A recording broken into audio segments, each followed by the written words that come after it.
Hey, hello guys, it's How to Tech Simplified back again with another easy tutorial, and today I'm going to show you how to change the base currency of Etsy. Now I'm going to show you this in the website and on the application. It's a very easy process, so stick along until the end.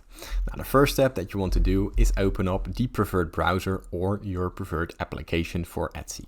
Now from there, you want to log into your existing account and go to the top right corner where the flag appears. Now as you can see, it quotes the Netherlands.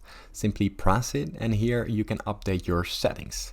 Now here you see the currency settings. Simply use the drop down menu right here and change the setting to whatever you like. Now you can change it to the euro or anything else. Now once you've made the change, simply press save and this saves the setting.